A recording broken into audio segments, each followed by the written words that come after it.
आपके बच्चे में गेहूं की एलर्जी डायग्नोज हुई है तो ये बहुत ही अनकॉमन बीमारी है, पहले लोगों ने सुनी नहीं होती थी और पिछले 5-7 सालों में लगता है इसका जैसे विस्फोट आ गया। बहुत सारे पेशेंट्स हमारे पास ऐसे आ रहे हैं जिनको गेहूं की एलर्जी है।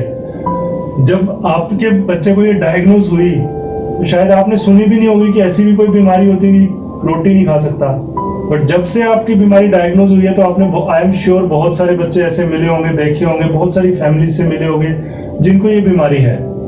तो फ्रेंड्स, क्या खाना चाहिए और क्या नहीं खाना चाहिए, क्योंकि गेहूं की एलर्जी का एक ही इलाज है कि हमें डाइट प्रॉपरली समझ आनी चाहिए।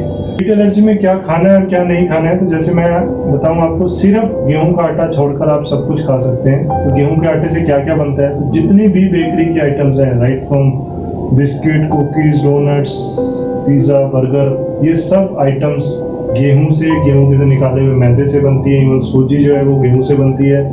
तो आपको गेहूं और गेहूं से बनी हुई कोई भी प्रोडक्ट अवॉइड करना है। इसके अलावा आप जो खा सकते हैं मैं उनके बारे में बताना चाहूंगा। तो फ्रेंड्स, गेहूं को छोड़कर चावल, बाजरा, मक्का, सोयाबीन, सिंघाड़े का आटा, ये सब आटे आप खा सकते हैं। एक ही शर्त इसमें है कि आपको ये आटे घर पे पीसने हैं। अगर आप पीसा हुआ बेसन बाहर से लेंगे तो आई एश्योर यू, मैं आपको कंफर्म करता हूं कि उसमें 10 से 20% मिलावट पक्का मिलेगी। तो अगर आप सच में बेसन चाहते हैं, घर का बना हुआ बेसन ही एक इलाज है, तो सबसे पहला इलाज गेहूं की एलर्जी का एक चक्की खरीदनी पड़ेगी आपको। चक्की क्या होती है? एक मिक्सी के जैसी होती है, आजकल मिल जाएगी आपको, बहुत ज्यादा महंगी नहीं, 10 से 15 हजार रुपए में बहुत अच्छी क्वालिटी की चक्की मिल जाएगी। आप अपने रसोई घर में रखिए और बच्चे के लिए ताजा पीस के ताजा खिला सकते हैं। जैसे मैंने अभी बताया, मक्का, बाजरा, सोयाबीन, चने पीसकर, कुट्टू का आटा, सिंघाड़े का आटा बोलते हैं, ये सब आटे आप खिला सकते हैं। उसके अलावा दाल, किसी भी तरीके की दाल आप अपने बच्चे को खिला सकते हैं। चावल एक ऐसी चीज है जिसकी बहुत सारी आइटम्स बनती है। मुरमुरे बन जाते हैं चावल के, जिसको अपन मरुंडे कहते हैं, वो बन जाते हैं। मीठे चावल, नमकीन चावल, इसके अलावा चावल और दाल की खिचड़ी बन सकती है। चावल एक ऐसी आइटम है जो साउथ इंडिया में लोग तीनों टाइम खाते हैं, लेकिन नॉर्थ इंडिया वाले हम सोचते हैं कि अगर मैं दिन में 3 बार चावल दूंगी तो बच्चे को कोई नुकसान ना हो जाए। तो फ्रेंड्स, ऐसा कोई नुकसान नहीं है। आप दिन में 3-4 बार भी चावल दे सकते हैं। चावल से बच्चे को कोई नुकसान नहीं होने वाला। इसके अलावा अगर आप मीट, मांस, अंडा खाते हैं तो ये भी गेहूं की एलर्जी की तरफ से अलाउड है, इसमें कोई प्रॉब्लम नहीं है। एक और कॉमन प्रॉब्लम आती है मिठाइयों की। जितनी भी मिठाइयां बाजार में मिलती हैं, उस मिठाई के अंदर मैदा मिलाया होता है ताकि वो मिठाई का वेट बढ़ाया जा सके और उसको गाढ़ा किया जा सके।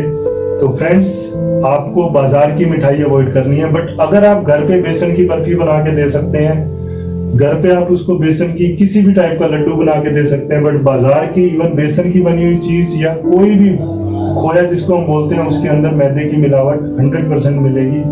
तो बाहर की मिठाई अवॉइड करनी है। अगर बाहर की मिठाई आपको खानी है तो एक ही चीज आती है, पेठा। पेठे की मिठाई में कभी भी मिलावट नहीं हो सकती, तो वो आप अपने बच्चे को खिला सकते हैं। इसके अलावा packet items means chips, Kurkure, इस टाइप की जितनी भी प्रोसेस्ड आइटम होती हैं, इसमें किसी ना किसी लेवल पे गेहूं की मिलावट होती है। तो बाहर के चिप्स, कुरकुरे वगैरह नहीं खा सकता आपका बच्चा। इवन टॉफीज, चॉकलेट जितनी भी बाजार की मिलती है, उन सब के अंदर गेहूं होती है। एक सिर्फ संतरे की गोली जो शायद आपने अपने बचपन में देखी होगी, जो बसों में मिलती थी, वो मीठी गोली खा सकता है। बट इसके अलावा कोई भी चॉकलेट, टॉफी इन बच्चों को अलाउड नहीं है। नेक्स्ट सवाल बहुत सारे पेरेंट्स पूछते हैं जी, ग्लूटेन फ्री आटा मिलता है, क्या हम वो ले सकते हैं? तो फ्रेंड्स, ओनली इशू इंडिया में रेगुलेशंस का है। इंडिया में कोई भी रेगुलेशन आज की डेट में एग्जिस्ट नहीं करता कि ग्लूटेन फ्री में अगर ग्लूटेन मिला तो क्या सजा होगी। अगर आपका कोई रिलायबल सोर्स है जहां से आप ग्लूटेन फ्री पक्का ले सकते हैं, मतलब एज सच अगर आप कंपनी को उठा के दे रहे हैं तो आई एम श्योर कि कुछ ना कुछ मिलावट पक्का मिलेगी। दूसरी चीज, वो इतना महंगा आता है कि लॉन्ग टर्म तक उसको मेंटेन करना बहुत मुश्किल है। तो शुरू में आप इन्वेस्ट कीजिए, एक चक्की खरीदिए, घर पे आप बना के दीजिए, एक बुक खरीदिए, यूट्यूब पे चैनल्स बहुत सारे आते हैं जो आपको चावल की बहुत सारी आइटम्स बनाना सिखाएगा। साउथ इंडिया में चावल की इतनी सारी आइटम्स बन जाती हैं कि आप सोच भी नहीं सकते, वो सब आप सीख सकते हैं। इसके अलावा पेय पदार्थ में जैसे चाय, इसके अलावा जो भी घर में शिकंजी, ये सब चीजें आप बच्चों को दे सकते हैं। लेकिन जो कोल्ड ड्रिंक होती है उसके अंदर भी व्हीट मिली हो सकती है, तो उसका लेबल आप पढ़ सकते हैं, वो अवॉइड करेंगे तो ज़्यादा अच्छी बात है। घी, मक्खन, मलाई, फ्रूट्स कोई भी हो ये आप खा सकते हैं, इसमें कोई इशू नहीं है। इसके अलावा मसाले जो आपके सब्जी में डलते हैं, किसी भी टाइप के मसाले आप ले सकते हैं।